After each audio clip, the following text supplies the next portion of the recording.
Hello everyone, सभी कैसे हो। आज हम क्लास नाइन्थ का चैप्टर नंबर 13 के महत्वपूर्ण सूत्र हैं उनके बारे में आपको पढ़ाएंगे।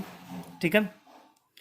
अगर आपको चैप्टर 13 बच्चों क्लास नाइन्थ का सीखना है कंप्लीट बहुत अच्छे से, तो आप ये 15 फॉर्मूले अच्छे से याद कर लो। 15 फॉर्मूले याद कर लोगे आपको पूरा चैप्टर 13 आ जाएगा। ठीक है। ओके। सबसे पहला फॉर्मूला है घनाभ का पृष्ठीय क्षेत्रफल। भाई घनाभ होता क्या है? घनाभ को हम इंग्लिश में बोलते हैं क्यूबॉइड। क्या बोलते हैं? क्यूबॉइड। ठीक है। तो घनाभ का पृष्ठीय क्षेत्रफल क्या होता है? 2 गुणा में l b plus b h plus h l. मतलब एल का मतलब होता है लेंथ। क्या होता है? लेंथ, जिसको हम बोलते हैं लंबाई। क्या बोलते हैं? लंबाई बोलते हैं हिंदी में। भाई कितना लंबा है। ठीक है। बी को बोलते हैं ब्रेथ। क्या बोलते हैं? ब्रेथ। ब्रेथ मतलब क्या होता है? चौड़ाई। क्या होती है? चौड़ाई। एच को बोलते हैं हाइट। क्या बोलते हैं? हाइट मतलब कितना ऊंचा है।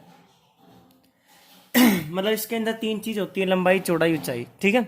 ओके। आगे है घन। घन का पृष्ठ क्षेत्रफल। तो घनाभ का क्या होता है पहले वो देखो। 2 गुणा में लंबाई गुणा चौड़ाई प्लस चौड़ाई गुणा ऊंचाई प्लस ऊंचाई गुणा लंबाई, मतलब l b plus b h plus h l. ठीक है। अगला है घन का पृष्ठ क्षेत्रफल। अब ये घन क्या होता है? घन का पृष्ठ क्षेत्रफल होता है 6 गुणा 1 की 2। ए क्या होता है बच्चों? आपके पास भुजा होती है। क्या होती है? भुजा होती है। ठीक है। बेलन का वक्र पृष्ठ क्षेत्रफल 2 पाई आर एच। बेलन का कुल 2 पाई आर इंटू आर प्लस में एच। शंकु का वक्र पाई आर एल। एल को क्या बोलते हैं यहाँ पे? तिर्यक ऊंचाई। क्या बोलते हैं? तिर्यक ऊंचाई। सब समझा दूंगा। तिर्यक ऊंचाई कैसे होती है, कैसे निकालते हैं, सब आपको मैं अच्छे से बताऊंगा। ठीक है। पाई बच्चों यहाँ पे कांस्टेंट होता है। पाई के 2 मान होते हैं। 22/7 भी होता है, 3.14 भी होता है। किसी क्वेश्चन में 22/7 कहेगा तो 22/7 रखेंगे। किसी पर्सन में 3.14 कहेगा पाई के रखने के लिए तो वो भी रखोगे आप। ठीक है। आर यहाँ पे बोलते हैं बच्चों रेडियस को। क्या बोलते हैं? रेडियस। रेडियस को हिंदी में बोलते हैं त्रिज्या। क्या बोलते हैं? त्रिज्या। आपको सब अच्छे से एक्सप्लेन करूंगा, लेकिन आप पहले फॉर्मूले देख लीजिए। अगला है गोले का कुल गोले का पृष्ठ क्षेत्रफल 4 पाई आर की 2। अर्धगोले का 2 पाई आर की 2।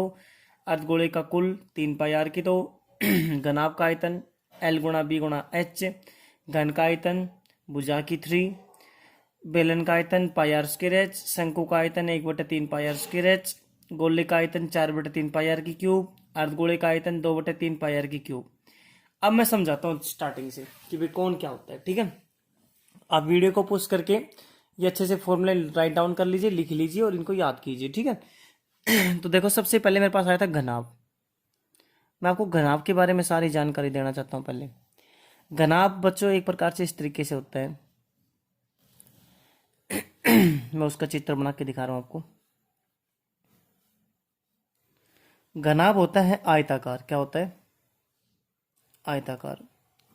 आयताकार मतलब जिसकी आमने सामने की भुजा बराबर हो। जिसकी आमने सामने की भुजा बराबर हो।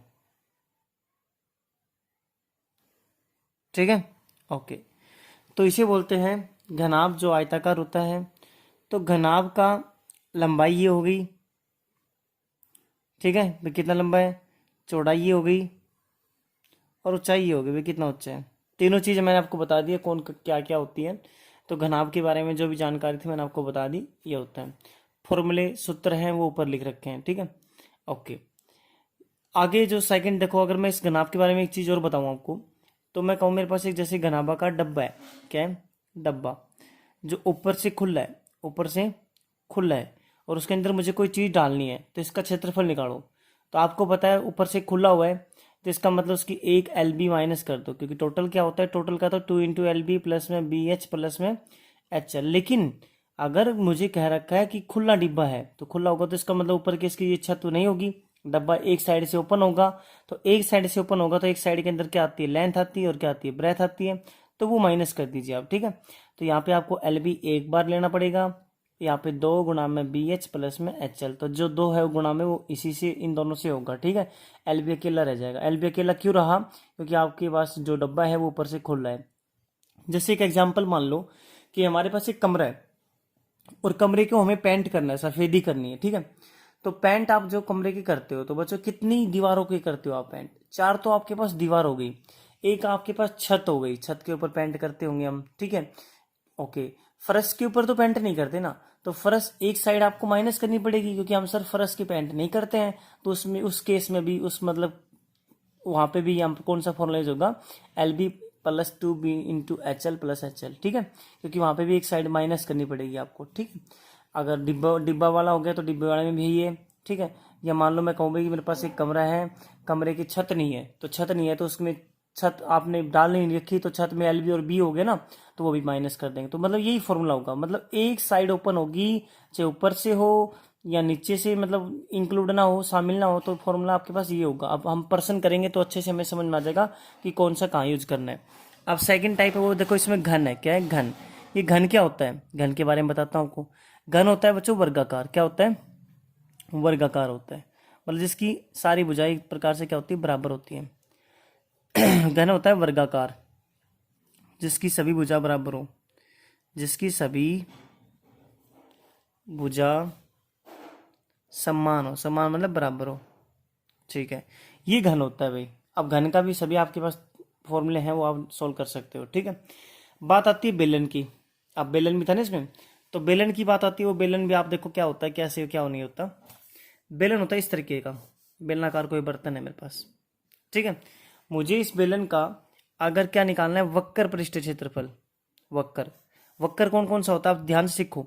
बेलन का वक्र में ओनली ये होता है, ये ना ऊपर वाला होता ना नीचे वाला होता, ठीक है। तो आप लिखोगे सर बेलन के वक्र में जो मैंने अभी ड्राइंग किया है वही होता है, और वो क्या होता है? 2πRH सूत्र होता है, याद रखो। क्या?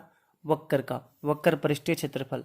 लेकिन जब बात की जाए कुल क्षेत्रफल की, तो कुल क्षेत्रफल में देखो नीचे क्या है, नीचे एक सर्कल है, सर्कल मतलब वर्त है, ऊपर भी एक वर्त है, ठीक है।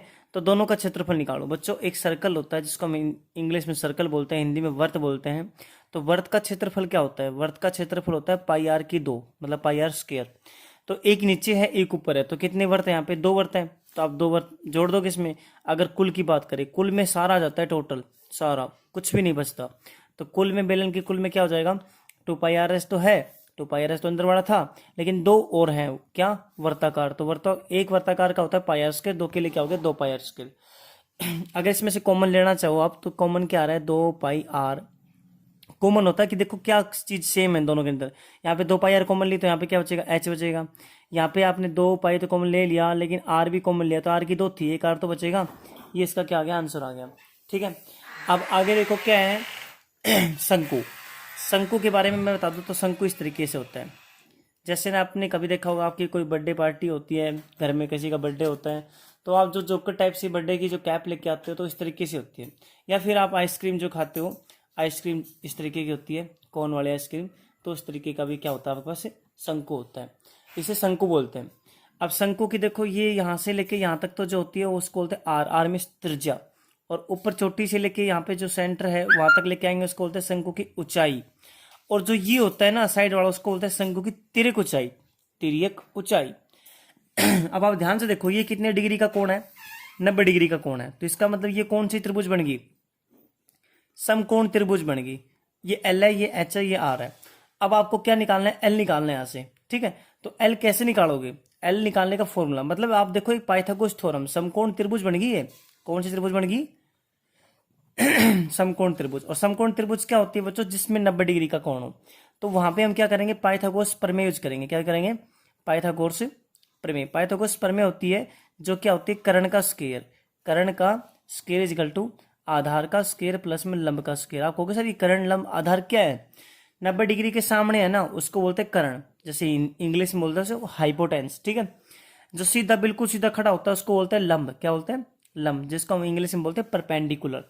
नीचे वाला होता है उसको हम बोलते हैं बेस, बेस मीन्स आधार। तो आप समझ में आ गया होगा आपको कौन क्या होता है। कर्ण हमारे पास यहाँ पे L है शंकु के अंदर, तो क्या लिखोगे? L की 2 बराबर आधार R है, तो R की 2 प्लस में H की 2। अब ये भी ध्यान रखना, किसी की पावर 2 होती है और बराबर के दूसरी तरफ लेके जाते हो तो क्या हो जाती है? वो वर्गमूल में बदल जाती है। किस में बदल जाती है? वर्गमूल में। वर्गमूल मतलब इस तरीके से बदल जाती है। तो L निकालने का ये फॉर्मूला हो गया है, आप अच्छे से याद कर लो। क्या होता है कि R की 2 कर दो, H की 2 कर दो, दोनों को जोड़ दो और उसका वर्गमूल निकाल लो भाई, कितने का वर्गमूल है वो, ठीक है। आगे देखो बच्चों, आगे आपके पास क्या है? शंकु था ये तो, ठीक है। लेकिन शंकु का जो वक्र होता है वो क्या होता है, देखो शंकु का जो वक्र होता है ना, वक्र ओनली ये पार्ट होता है जो मैं ड्राइंग कर दिया, और इसका फॉर्मूला होता है वक्र का पाई आर एल, ठीक है। लेकिन जब बात की जाए शंकु का कुल कितना, कुल क्षेत्रफल की, तो कुल में क्या होता है, ये भी जुड़ जाता है, मतलब ये तो पाई आर एल है लेकिन ये भी जुड़ जाता है। अभी बताया था आपको वर्ताकार सिरा है, जो वर्त होता है तो वर्त का क्या होता है, पाई आर स्क्वायर होता है, तो पाई आर स्क्वायर इसमें जोड़ देंगे कुल में, पाई आर एल तो है लेकिन पाई आर स्क्वायर और जोड़ देंगे तो क्या आ जाता है, शंकु का कुल आ जाता है। ये तो शंकु का वक्र, ये शंकु का कुल, जो आप फॉर्मूले में देख रहे होगे, ठीक है। ओके, अब इनमें से फिर कॉमन ले लेते हैं ताकि वे थोड़ा अच्छा से सोल्व कर ले, वे कुल को ढंग से याद कर सके। आप इस तरीके से भी याद कर सकते हो, पाई आर कॉमन लेके, यहाँ से पाई आर कॉमन लिया तो एल बचेगा, यहाँ से आपने पाई आर कॉमन लिया तो आर बचेगा।